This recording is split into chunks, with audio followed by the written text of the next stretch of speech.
Hello everyone, and in this video we will be covering the topic hunting and gathering from your class 12 geography chapter primary activities. So the earliest human beings depended on their immediate environment for their sustenance. अपने जीवन के लिए वो immediate environment पे dependent थे.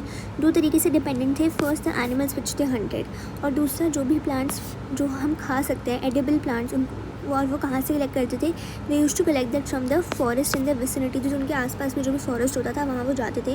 वो वहाँ से जो भी प्लांट्स या जो भी चीज़ें खाई जा सकती हैं वहाँ पे उनको कलेक्ट करते थे. एक तो ये, और दूसरा एनिमल्स को वो हंट करते थे और उनको खाते थे और इससे वो जीवित रहते थे. तो ये बताया गया है इसमें, जहाँ पर हमें इंट्रोडक्शन मिले कि हंटिंग भी हो रही है यहाँ पर और प्लांट्स को गैदर भी किया जा रहा है, तो गैदरिंग भी हो रही है. तो जो प्रिमिटिव सोसाइटीज़ होती थी they used to be dependent on the wild animals. जो पुराने ज़माने में जो हमारी सोसाइटीज़ होती थी वो वाइल्ड एनिमल्स पर डिपेंडेंट थी. And the people located in very cold and extremely hot climate survived on hunting. अब क्या होता था, जो लोग बहुत ही कोल्ड क्लाइमेट में रह रहे हैं या तो बहुत ही हॉट क्लाइमेट में रह रहे हैं वो हंटिंग पर सर्वाइव करते थे. और जो लोग कोस्टल एरियाज़ के पास रहते थे they used to catch fish.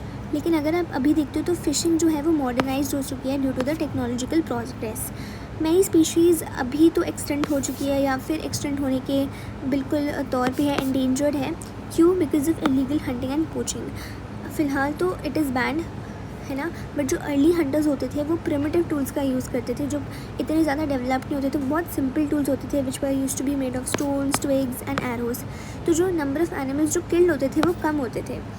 Gathering और hunting are the oldest economic activity known. सबसे पुरानी इकोनॉमिक एक्टिविटी यही है.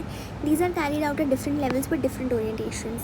Gathering is practice in regions with harsh climatic conditions. तो जहाँ पे कंडीशंस इतनी अच्छी नहीं होती, हार्श होती है बहुत ज़्यादा, वहाँ पर गैदरिंग प्रैक्टिस होते हैं.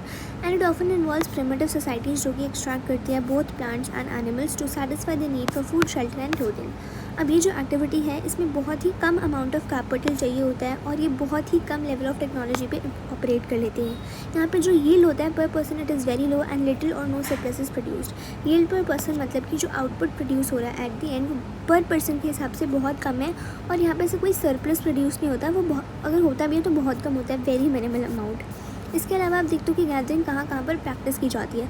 तो high latitude zones which include northern Canada and northern Eurasia and southern Chile, ये पहला है. सेकंड है लो लैटिट्यूड जोन्स जो इंक्लूड करता है आपका अमेजन बेसिन और ट्रॉपिकल अफ्रीका और northern fringe of Australia and interior parts of south. Some gathering is market oriented. तो अब अगर हम अभी के ज़माने की बात करें तो ये जो गैदरिंग हो रही है अब उसको कहीं ना कहीं हम बोल रहे हैं कि मॉडर्नाइज होते होते ये मार्केट तक भी पहुंच रही है और ये कमर्शियल बनती जा रही है.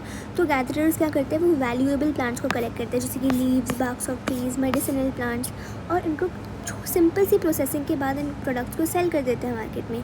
तो ये वेरियस पार्ट्स यूज़ करते हैं प्लांट्स का, जैसे कि जो बार्क इन्होंने कलेक्ट किया है इसको यूज़ करेंगे for quinine, tannin extract and cork. Leave supply materials for beverages, drugs, cosmetics, fibres, thatch and fabrics, nuts for food, and oils and tree trunk yield rubber, balada, gums and raisins. So this was all about hunting and gathering, and with this that is it for this video. Thank you.